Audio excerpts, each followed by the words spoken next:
When the wreckage of war is gathered, it often hides secrets. Among the broken aircraft that fell over occupied Europe during the air battles of 1943, one machine landed nearly intact, a captured American B-17 Flying Fortress. To the Luftwaffe officers who surrounded it, it was more than a trophy. It was a revelation. For months, Germany's skies had turned into a vast arena of duels between bombers and fighters. The B-17 had become the spearhead of the American daylight offensive. A fortress of aluminum, bristling with machine guns, stubborn in formation, and crewed by men who believed their armor and discipline could carve daylight corridors through flak and fire.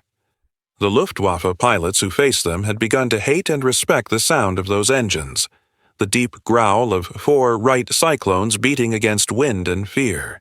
When this particular fortress, a B-17F, captured almost whole after a forced landing, was brought to Rechlin, Germany's top-secret Luftwaffe testing center, it was treated with the same curiosity once reserved for enemy code machines. The Germans nicknamed her Dornier 200, disguising her under domestic markings, but every rivet betrayed her origin. Engineers swarmed over her fuselage, studying everything from oxygen systems to turret rotation speeds. The Wehrmacht had captured enemy planes before, but never something so sophisticated, so deliberately built to fight back. Luftwaffe officers climbed aboard one by one, mechanics, pilots, intelligence staff, and for a long moment, silence filled the aircraft. They stood among 13 50-caliber guns, twin mounts, and single turrets arranged with overlapping fields of fire that left no approach uncovered. It was not an airplane, one pilot later said. It was a moving fortress that believed in geometry and bullets. They examined the power-driven turrets, small marvels of precision engineering. The ball turret beneath the fuselage rotated smoothly with electric servos. The chin and top turrets offered near-continuous coverage. German engineers noted that, for all its bulk, the B-17's interior layout was designed entirely around survival. Armor behind seats, self-sealing fuel tanks, redundant hydraulic systems. It was as though American designers had anticipated every possible failure and added one more layer of protection. When the first test flight was authorized, Luftwaffe ace Hans-Werner Lerche, one of the Reich's most skilled evaluation pilots, climbed into the left seat. The aircraft lifted easily, steadier than any German bomber of similar weight. The engines purred in perfect unison.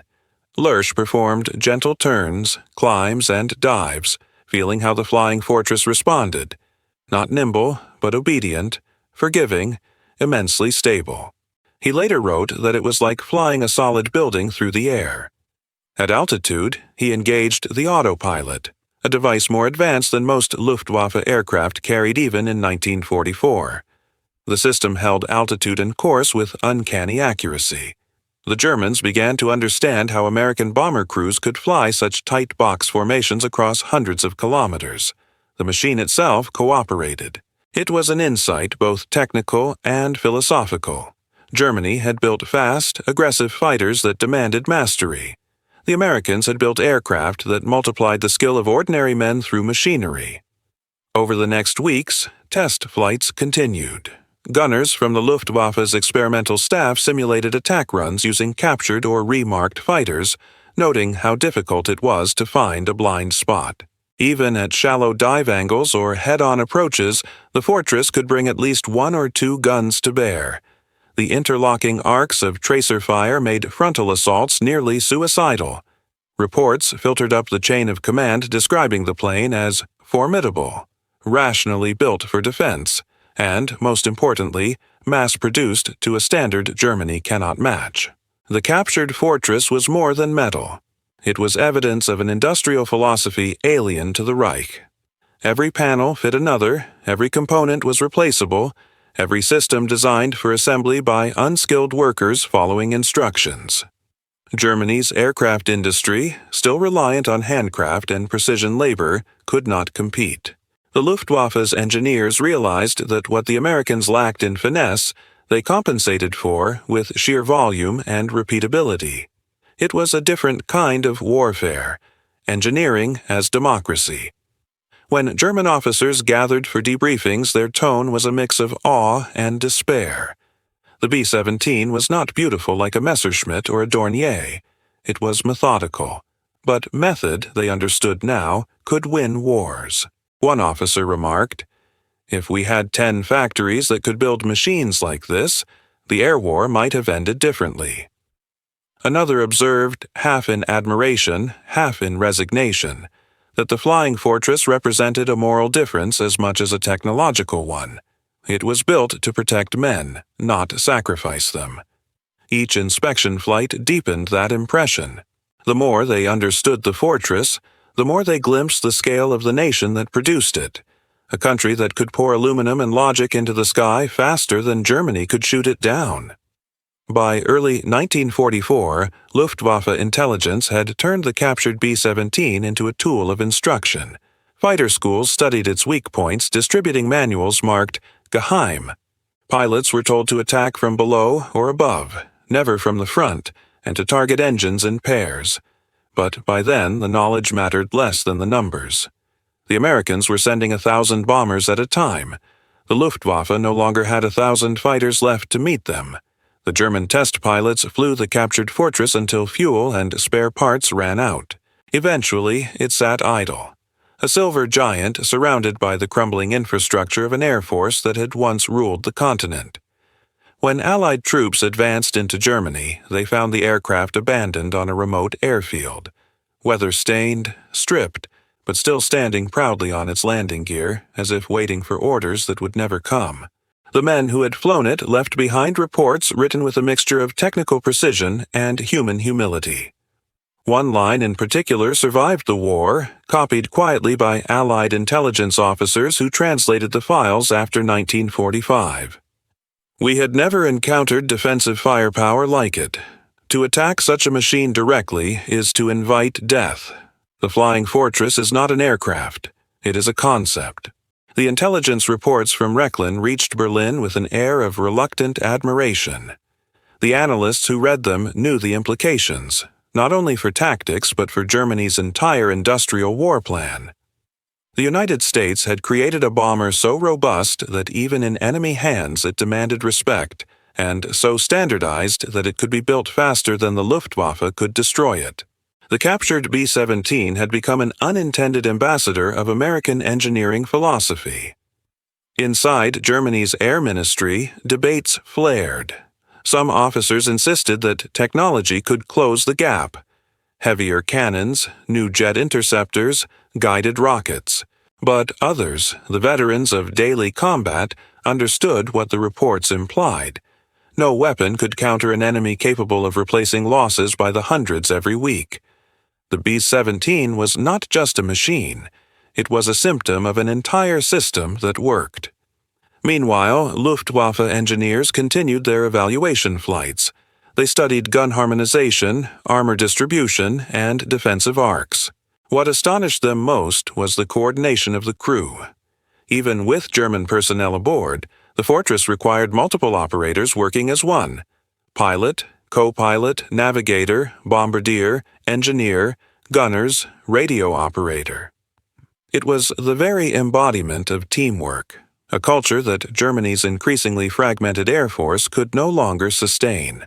The Reich still celebrated individual aces. America built anonymous crews that won through cooperation. The captured aircraft even carried psychological weight. For pilots accustomed to elegant Bf-109s or the brutal Me-110, the B-17 felt alien. It was slow, lumbering, yet oddly dignified. It flew with a confidence that did not depend on speed. Lerche noted that the machine gave its crew a sense of belonging to something larger, an unspoken promise that the fortress would protect them as long as they protected it.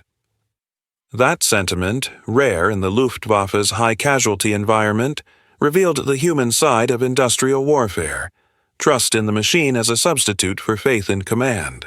Still, the Germans sought practical value in their prize. Fighter tactics were revised, head-on attacks were abandoned, Pilots were told to concentrate fire on engines and cockpits. The B-17's weaknesses were few: limited visibility downward, heavy control forces, vulnerability to concentrated cannon bursts, but even these demanded courage to exploit. In practice, few survived enough missions to learn from the theory. By the time the 8th Air Force unleashed its massed formations in late 1943 and 1944, knowledge from the captured fortress had already filtered to frontline squadrons. It did little to change the outcome. The waves of bombers came regardless, escorted now by long-range P-51 Mustangs that stripped the Luftwaffe from the sky. Every mission the Germans flew to intercept cost them irreplaceable pilots.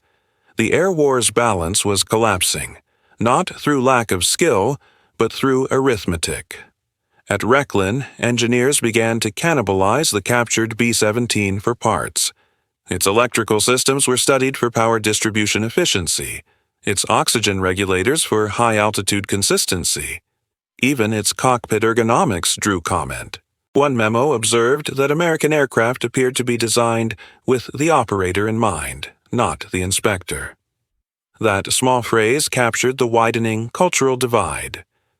German craftsmanship prized perfection at the cost of production speed, while the Americans engineered for reliability under pressure. By 1945, the Luftwaffe was dying on the ground as much as in the air. Fuel shortages grounded entire squadrons. Aluminum was rationed. Jet prototypes gathered dust in hangars that no longer had electricity. The captured B-17 sat quietly in a corner of the test field, its faded stars still faintly visible beneath German markings.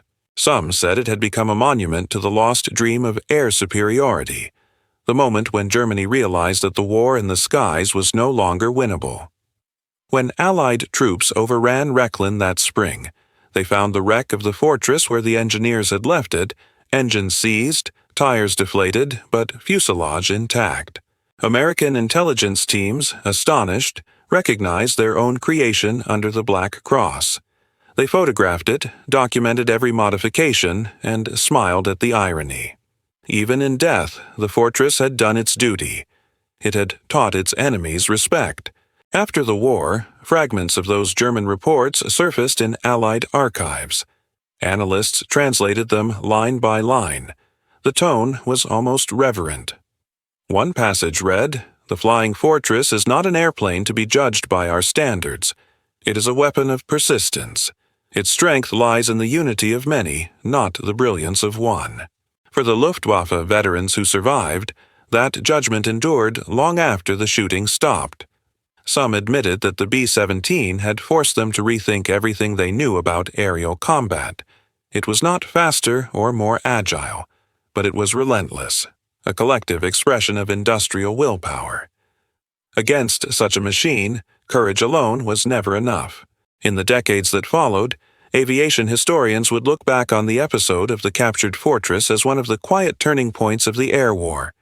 It revealed the truth the Reich had refused to face, that technology, production, and ideology must all serve humanity, or they served nothing. The Luftwaffe officers who once climbed into that strange American cockpit learned that lesson firsthand. Surrounded by armor plate, oxygen tanks, and 13 guns pointed outward in all directions, each protecting the other. They had flown the fortress and seen the future, and when they landed, they could only admit what none of them had dared to say aloud before. They had never seen defensive firepower like it.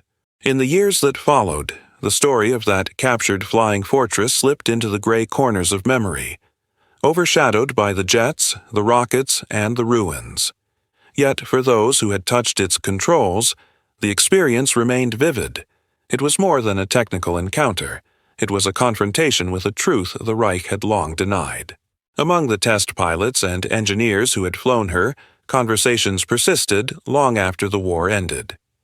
In the internment camps of 1945 and 1946, as former Luftwaffe officers traded stories to fill the silence of defeat, one tale returned again and again. The day they flew an enemy bomber and realized how far behind they truly were. They spoke not of its beauty, but of its purpose. The fortress had been built with a philosophy that Germany, for all its brilliance, had never embraced, that the lives of ordinary men were worth protecting by design. It was, in its own way, the most dangerous revelation of all. The B-17 did not rely on superstition or ideology. It relied on cooperation, engineering, and consistency, virtues that could not be commanded by fear. The Luftwaffe, once the sharp edge of Hitler's empire, had been forged in pride and precision. The flying fortress represented something colder and far more powerful, the triumph of systems over charisma, of structure over style. When historians later reviewed the captured reports, they found more than just flight data. They found a kind of reluctant admiration written between the lines. The Americans have no aces, one document noted, but they have machines that make aces unnecessary. That sentence echoed the shift in warfare itself, from the duel to the production line, from heroics to logistics. Germany's obsession with mastery had been overtaken by a nation that valued quantity multiplied by reliability. In American archives after the war, Allied analysts discovered several Luftwaffe memos about the captured fortress. One German engineer described its internal wiring as an engineer's conversation with God. Functional, simple, and impossible to improve without more people. Another wrote that its radio and navigation equipment were so far ahead of Germany's that the crew might as well have been guided by radar angels. Even their humor carried defeat.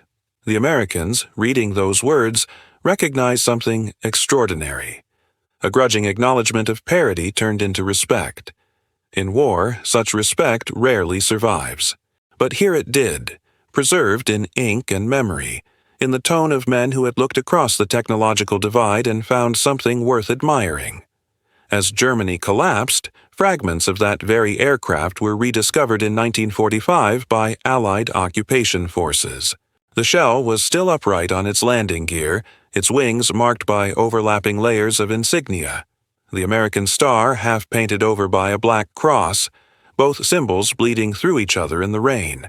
It stood there like a monument to irony. A machine built for freedom, used by tyranny, then liberated once again by the passage of time. For aviation historians, the captured B-17 became a case study in the psychology of engineering. It showed that war was no longer a contest of individual genius, but of organized intellect. Where Germany built masterpieces, America built systems.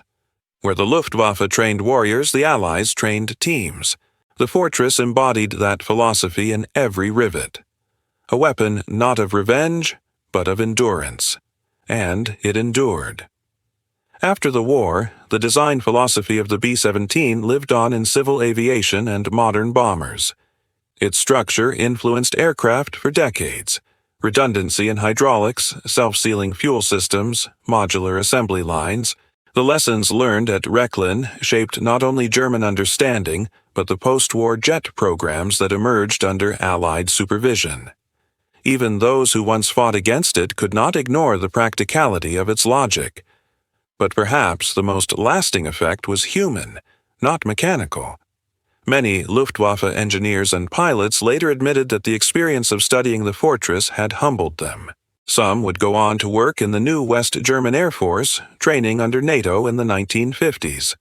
Others joined civilian aerospace companies, helping build aircraft that carried passengers instead of bombs. In their memoirs, they wrote of how the war had taught them admiration, where propaganda had once taught them disdain. "We learned from the fortress," one recalled. "We learned that discipline without cruelty is possible, that perfection need not be holy, only useful." The B-17 remained a symbol long after its engines cooled. For the Allies, it represented resilience. For the Germans who flew it, revelation. Inside its metal skin, a generation of engineers glimpsed a world built not on conquest, but on cooperation. The same cooperation its crew had relied on to survive their missions. In that sense, the fortress carried something more enduring than ammunition. It carried a philosophy that strength lies not in dominance, but in unity. Today, the story of that captured bomber survives mostly in archives and museums, fragments of aluminum and yellowing paper that whisper across time. Yet, its meaning remains clear. In 1943, a handful of Luftwaffe officers took flight in an enemy's creation and came back changed.